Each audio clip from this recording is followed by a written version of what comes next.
Assalamualaikum warahmatullahi wabarakatuh. Perkenalkan, nama saya Pak Ikrilo Ajan Nugroho. Sekarang saya akan menjelaskan apa itu hukum Newton kedua. Ini adalah lanjutan dari penjelasan dari hukum Newton pertama dan contoh sederhananya. Kali ini adalah penjelasan hukum Newton kedua dan juga contoh sederhananya. Kita harus ketahui dulu itu hukum Newton kedua itu berbunyinya seperti apa. Oke. Hukum Newton 2 itu yang kedua berbunyi bahwa percepatan yang dihasilkan oleh resultan gaya yang bekerja pada suatu benda akan berbanding lurus dengan resultan gaya. Jadi percepatannya ini akan sebanding dengan resultan gaya. Kalau gaya resultannya besar, maka percepatannya juga semakin besar dan berbanding terbalik dengan masa benda. Jadi kalau si resultan gaya ini besar, maka si masa benda pasti kecil.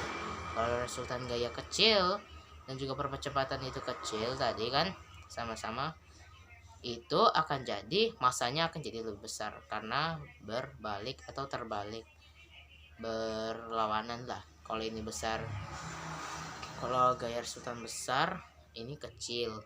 Kalau resultan gayanya yang kecil kan, maka masanya yang besar gitu ya. Oke, langsung kita ke contohnya. Ini dia. Ini misalkan dalam percobaan pertama kita akan menarik kursi ini dengan gaya yang sama. Kursi ya kan, dengan gaya yaitu tarik. Dia berjalan dengan cepat.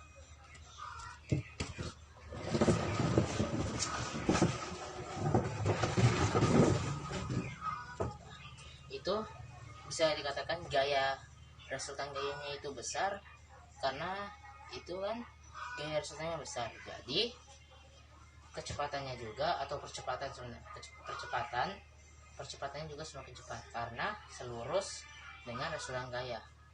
Nah, resultan gaya itu kan dan percepatan itu terbalik dengan masa benda. Berarti kalau percepatannya besar, resultan gayanya besar, berarti kursi ini masanya itu lebih kecil daripada resultan gaya. Beda misalnya kalau sama ini meja. Nah, kita akan tarik dengan gaya yang sama ketika saya menarik kursi itu. Oke, satu tangan.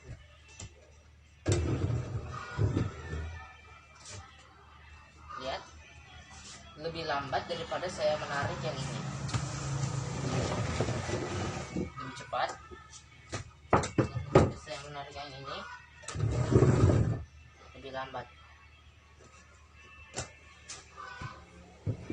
Jadi kesimpulannya itu karena ini lebih lambat ditarik, itu berarti resultan gaya saya itu kecil, sangat kecil. Karena ini masa bendanya terlalu besar. Resultan gaya itu selurus dengan percepatan dan percepatan selurus dengan gaya resultan. Nah, sedangkan gaya resultan itu berbanding terbalik dengan masanya. Jadi kalau resultan gaya saya itu kecil, berarti masanya itu besar. Nah, mengapa ini gaya-gaya ini yang mempengaruhi mereka bisa ada? Ya, karena ada saya. Misalnya ini masanya lebih besar kan, jadi saya harus menyesuaikan dengan masanya. Saya pakai dua tangan bisa cepat, tapi tidak secepat saat saya menarik ini kursi dengan dua tangan. Lebih cepat daripada ini. Karena itu saya memberikan gaya ke ini, tapi dengan gayanya yang berbeda. Karena setiap masa itu jika ada yang berat, maka kita akan menariknya dengan gaya yang sama besarnya juga dengan masanya. Jadi semakin besar masanya, saya akan semakin menariknya dengan besar. Ini juga sesuai dengan hukum Newton kedua. Jadi kalau Anda menariknya percobaan yang pertama dengan gaya yang sama ya, saya tarik ini, lalu saya tarik meja dengan gaya yang sama ketika saya menarik kursi.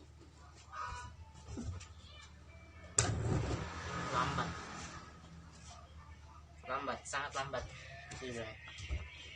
Jadi semakin besar massa, maka ini percepatan atau resultan gaya akan semakin kecil.